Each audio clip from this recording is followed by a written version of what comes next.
At this initiation ceremony, we have first initiates who are receiving Harinam Diksha, initiation into the chanting of the Hare Krishna mantra. And we also have second initiates, those receiving Brahmana Gayatri initiation.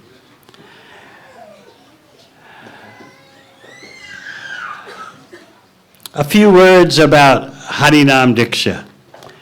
I always feel impelled to explain what Lord Chaitanya says in Sri Chaitanya Charitamrita, that as soon as the tongue touches the Hare Krishna mantra, there's an effect. And that effect does not wait for initiation or any other kind of rituals. So you may ask, why then to become initiated, since as soon as the tongue touches the holy name, there's an effect. By officially taking Harinam Diksha, initiation into chanting Hare Krishna, you are formally certifying yourself that you have entered the academy of the holy name. It's just like the difference between informally enrolling in some school, not even enrolling, just showing up and being there for the classes, but not being an official student. You certainly get some benefit, but by formally enrolling, just like, for example, our dear friend FICO, if he says, why did I need to enroll in my master's degree program for environmental science? I could just show up for class in the back of the classroom and that's all. Certainly he would benefit, but by formally enrolling, he gets full credit. And he's taken seriously. Otherwise, if he just goes around telling everyone, I sat in on a few classes for environmental science. People back in the Netherlands would say, what did you go to New Zealand for? Just to sit through a class and not get any credit? And credit has some value. Of course, that's material value. But we're talking now about spiritual value. Krishna takes you more seriously when you formally sign on the dotted line, when you formally enroll. In this day and age, vows are not taken seriously. Any kind of promise is considered breakable with no hesitation. That's one of the symptoms of Kali Yuga. But we hope that our initiates will not follow the Kali Yuga route and take their vows very seriously.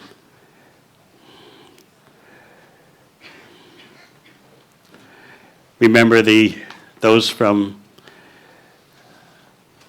Western backgrounds, you can remember the old-fashioned marriage vows? Anyone remember? Huh?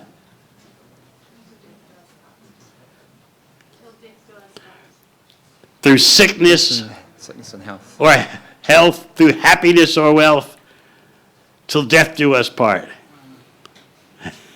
Those were the days, right?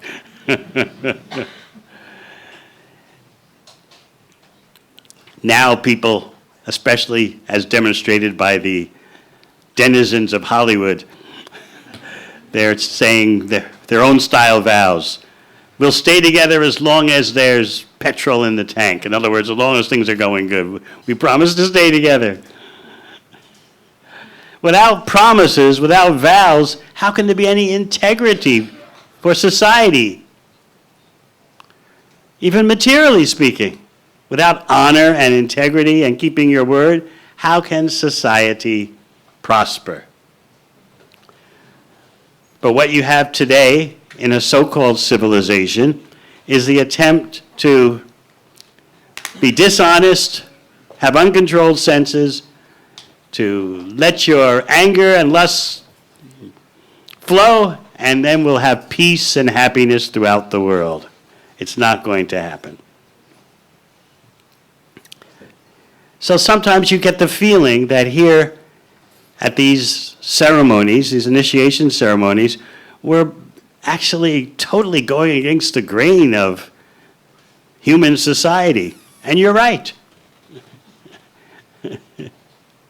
This is radical from one point of view, but from the viewpoint of real civilization, this is normal. So what is normal depends on your vision. In a real human society, human beings make vows like this. Now, actually, when we hear them promise to follow the 4 rules, you should know that this does not make you a transcendentalist in of itself. Following the 4 regular principles makes you a human being. But in the way of animalistic society today, to take such vows seems unhuman. When actually, in a real human society, we wouldn't have to mention such rules. But because of the situation at this point in the age of Kali, we're doing 2 things simultaneously. We're bringing people to the human platform, and we're giving them a chance to transcend. And what makes you transcendental? The Hare Krishna mantra. Now, since we have a variegated audience, and we have older devotees today present, let me explain the different phases of chanting Hare Krishna. There's a neophyte phase, an intermediate phase, and a very advanced phase, all involving the same mantra, Hare Krishna, Krishna Krishna, Hare Hare, Hare Rama, Rama Rama, Hare Hare. The beginning phase involves your understanding, rightly so, that Rama can refer to Lord Ramchandra, it can refer to Lord Balaram, it can even refer to Lord Parashuram. And the Hare in the Hare Krishna mantra, you can rightfully perceive, addresses Hari, my dear Lord Hari. And as you know, you can read in Science of Self-Realization, where Srila Prabhupada explains that that introduction to the Hare Krishna mantra called On Chanting Hare Krishna, you can chant with the consciousness that, O Lord, O energy of the Lord, please engage me in your service. So you're introduced to the fact that the Supreme Personality of Godhead has energies, and he has an internal potency. So you're making a generic expression like that. Hare Krishna. O Lord, O energy of the Lord. You can take Hare to refer to Hari, Lord Hari, or you can take it to refer to the internal potency of the Lord. Devotional service is actually an activity of the internal potency, as Krishna explains in Bhagavad Gita. Mahatmanas tumam partha daivim prakritim ashritaha bhajantyananya manaso gyatva bhutaram advayam. Krishna says in Bhagavad Gita, the great souls, the genuine Mahatmas, take shelter of his divine energy, his internal potency. So yes, when we're chanting Hare Krishna in the beginning phases, and that beginning phase can last as long as you're in the beginning phase. As long as you're struggling to remain steady in your chanting, as long as you're struggling to chant in a calm place at a calm time, then yes, O Lord, O energy of the Lord, please engage me in your service. But then there's the intermediate phase for when you're more advanced due to service, attachment to hearing and chanting about Krishna. So in the intermediate phase, you know, Hare Srimati Radharani, Krishna. And you may still think Rama refers to Ramchandra, but gradually you realize that Rama refers to Krishna as Radhika Raman, as the enjoying companion of Radha. So Radhika Raman. So Rama is short for Raman. And, as Srila Prabhupada once explained, in that phase when you're chanting Hare Krishna, your expression is, here is Krishna, here is Radha.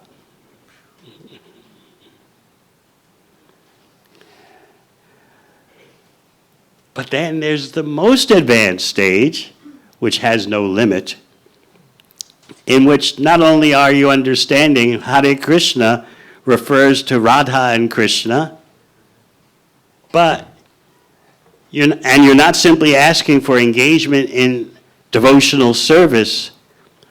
Oh Radha, oh Krishna, please engage me in your service. You have some specific goal in mind, how to serve Krishna, and you're begging for that service.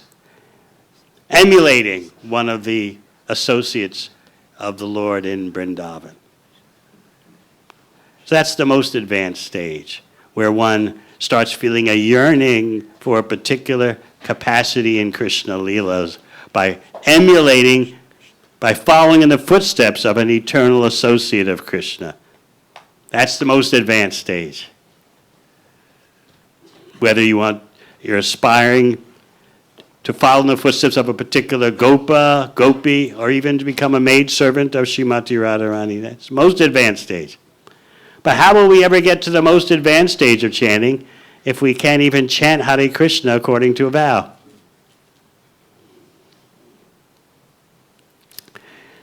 So for the Brahmana initiates, they're meant to display knowledge.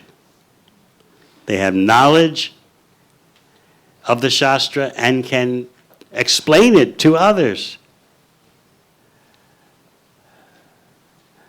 They're attracted to Brahmana activities, studying, teaching, distributing knowledge.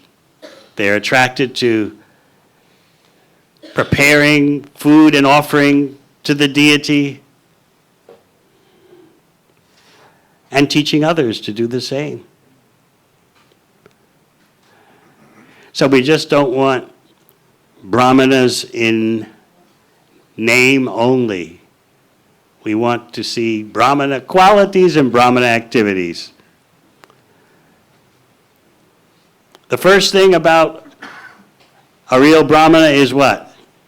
Rising early in the morning. If you don't rise early in the morning, everything is a farce. And then you should have knowledge, teach that knowledge, distribute that knowledge, display that knowledge for others. Cleanliness is so important. In this way, if you think ahead, you can see we're planting the seeds for a new kind of society. Sometimes our devotees wonder what to do about that. If I follow everything about bhakti strictly, I'll be like from another world. It's true. But you learn how to handle the world, just like Arjuna knew how to handle the battle of Kurukshetra. It's not that by absorbing yourself in the bhakti practices, you lose your practical abilities. Those of you from Melbourne know that if you've ever attended any of my retreats in Melbourne for students and newcomers from India to Australia, one fear they always bring up is if we start chanting Hare Krishna, we become too spiritual and we'll lose our competitive edge in the workplace and at school. That's a common fear. And then they have the fear of the parents who are in India. What? You're going to the mandir more than once a year? What is this? And the parents have a fear. As soon as the tongue touches the Hare Krishna mantra, you become a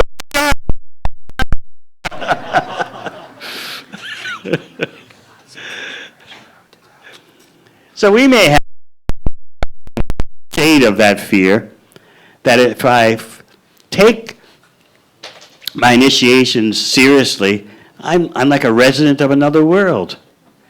But it's true you are. At the same time, a devotee is expert. He or she knows how to handle the material energy in such a way that you don't become entangled, implicated, overwhelmed.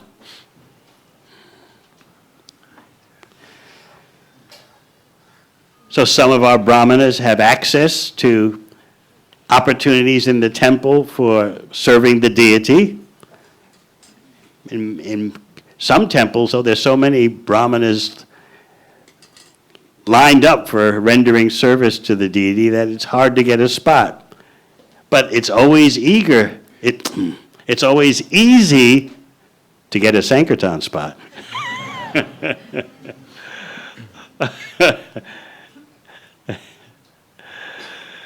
It's always easy to prepare.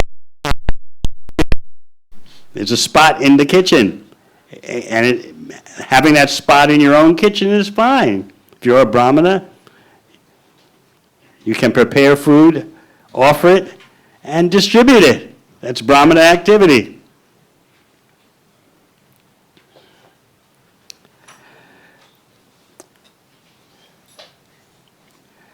Srila Prabhupada would describe that at his home when he was little growing up, his father, before taking any meal, would always invite guests. There were guests at every meal.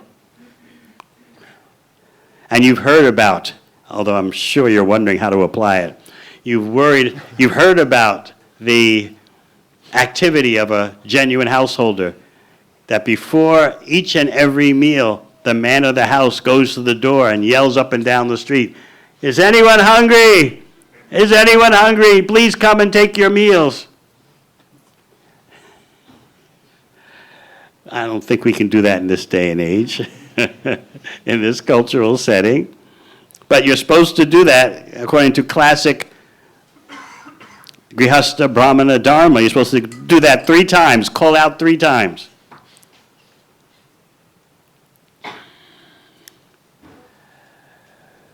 The whole point is giving, giving, giving. So we may not be able to give in that way, but we can give in other ways. Sponsor prasad distribution, certainly sponsor book distribution, Shastradan.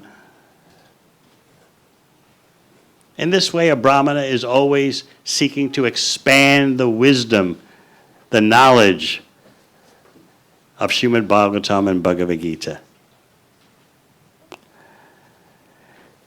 So we have some candidates for first initiation. You'll hear them make their vows. And we have other candidates for second initiation. I've questioned all the second initiates very thoroughly. They all have read Srila Prabhupada's books vastly. I've also, of course, questioned the first initiates, and they have satisfactorily begun their reading of Prabhupada's books. I've asked everyone about their chanting.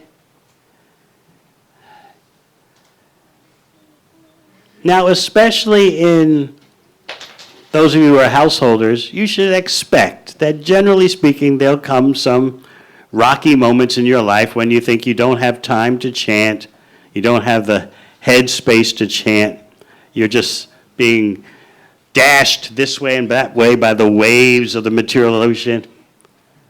And so there's a tendency to think, when my life straightens out, When the waves calm down, then I'll start chanting again. Don't make that mistake.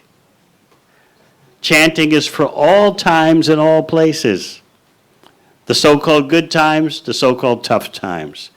Once you learn that lesson, your attachment for the holy name blossoms even more. But if you think chanting Hare Krishna is like a good time, summertime activity,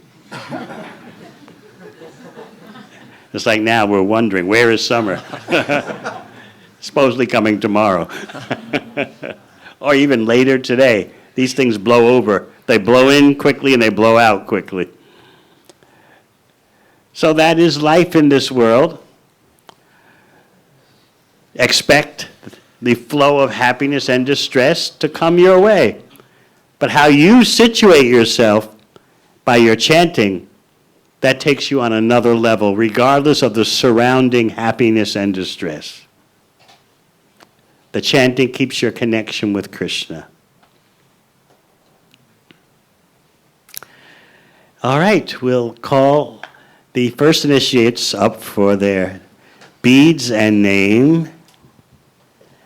Please bestow upon these initiates your blessings to whatever capacity you're able to offer blessings. Give them your support. We all pray that they will fulfill the purport of their vows and achieve the fruit of their vows. So if any parents of initiates are here today, they can feel proud that they have, number one, an offspring that's a real human being, and number two, they, the parents, will get credit, even though they don't understand what their children are doing, taking these vows, chanting this Hare Krishna. What is this all about? Well, it's New Zealand. We're tolerant toward everything. They'll get credit, even though they're not conscious of the great fortune their offspring are now having. We have any parents of initiates here?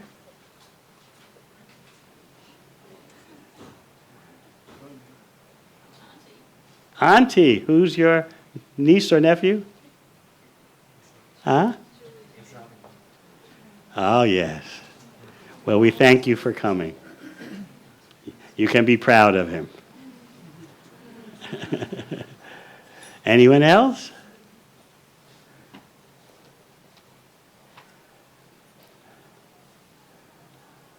Only one. One is very good. Thank you.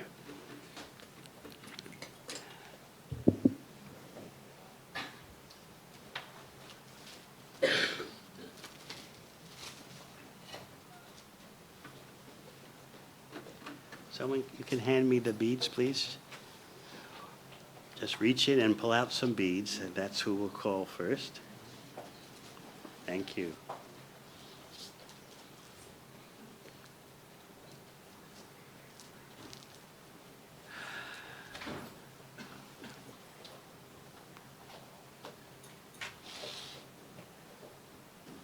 The first one is Anish.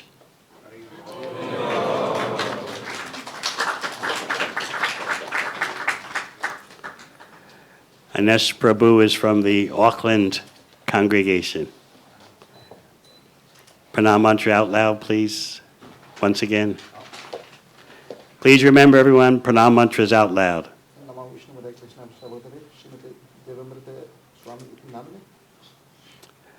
All right. The second one, I don't know. No, that's Prabhupada's.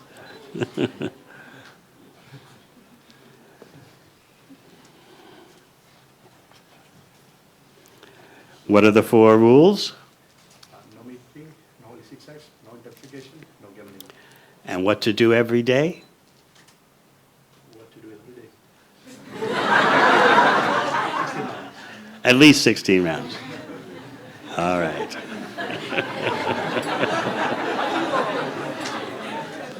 Your new name is Siddhartha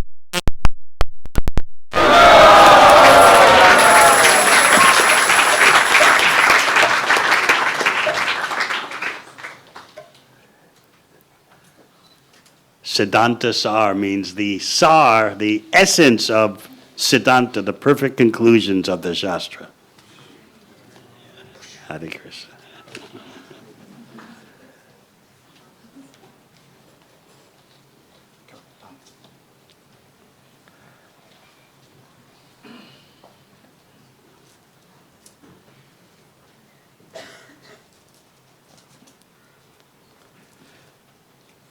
Let's see if we find Siddhanta Sar's wife speeds easily. No. Hare.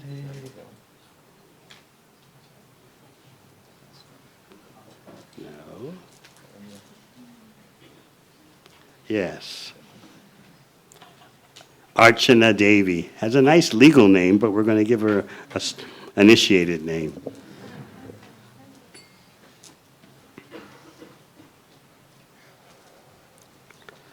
Hare Krishna.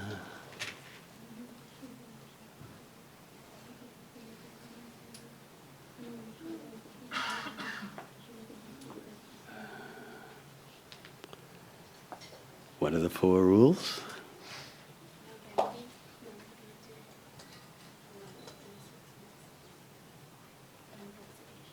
And what to do every day? All right. Your new name is Mantrasara.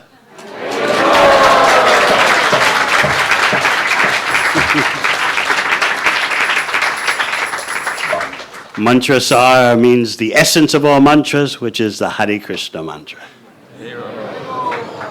So we have a very essential family here.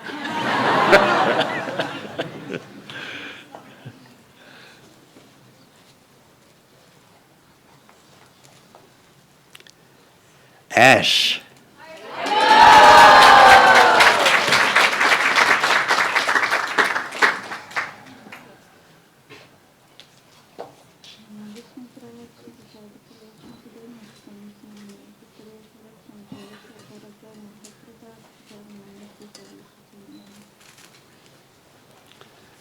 You have a big crowd of supporters here today, I see.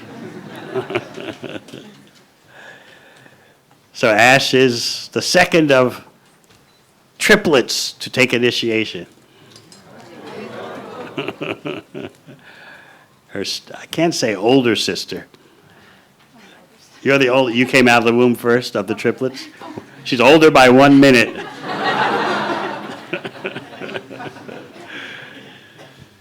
So that's 2 out of 3 triplets. We're hoping one day for the third.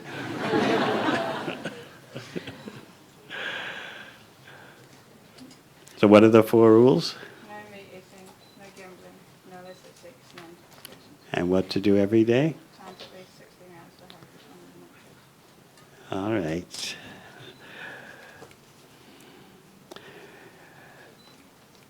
Your new name is Karuna Mai.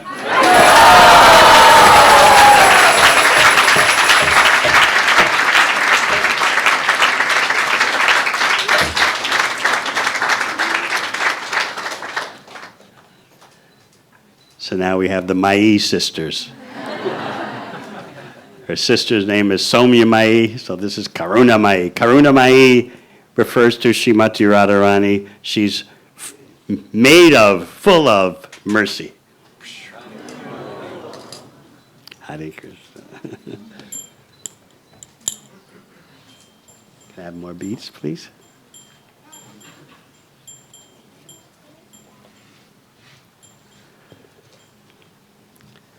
Noemi.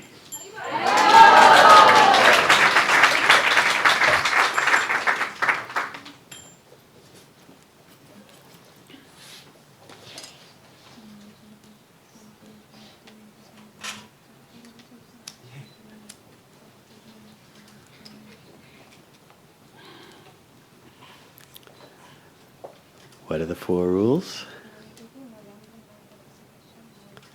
And what to do every day?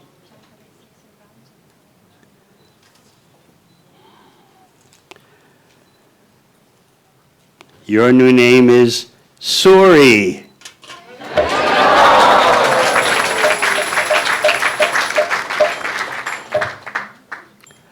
Sorry can have three meanings. We'll let you take your pick.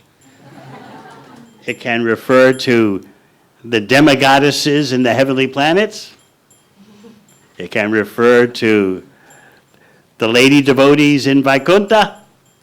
And it can refer to the most fortunate ladies, Krishna's associates in Goloka Vrindavan.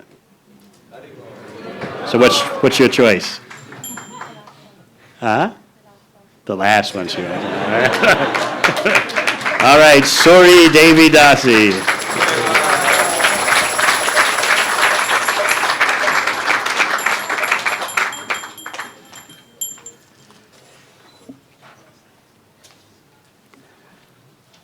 Just like Sura refers to the men of such exalted status, Suri refers to the ladies of such exalted status.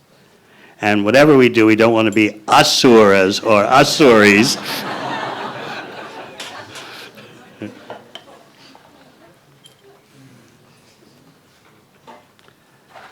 Julian.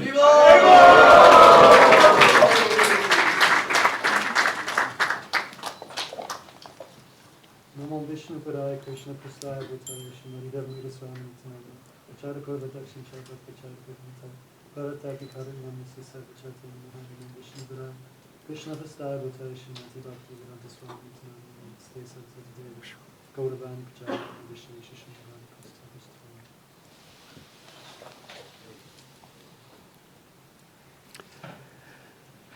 So what are the four rules? No illicit sex, no meeting and no intoxication, no gambling. And what to do every day? Chant at least 60 rounds of the Hare Krishna Mahamantra. Your new name is Jagat.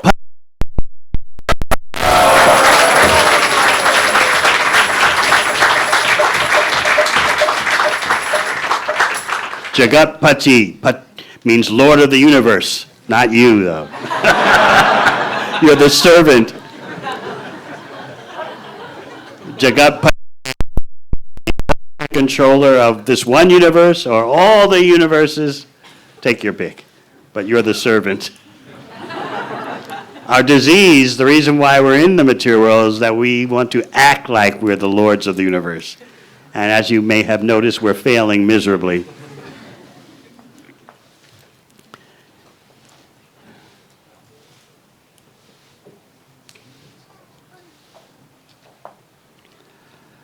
Luna.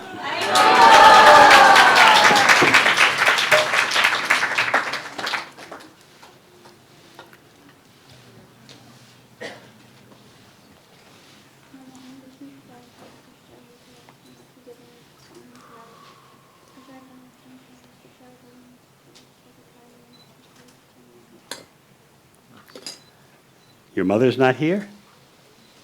Oh, tell her I asked about her. What are the four rules?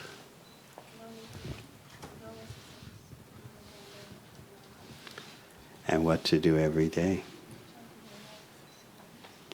All right. Your new name is Vanamala.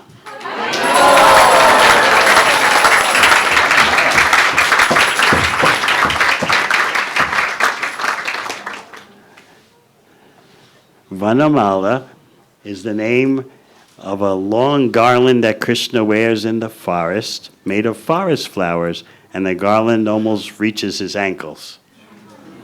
So that's Vanamala. Mala means garland, and Vana means from the forest.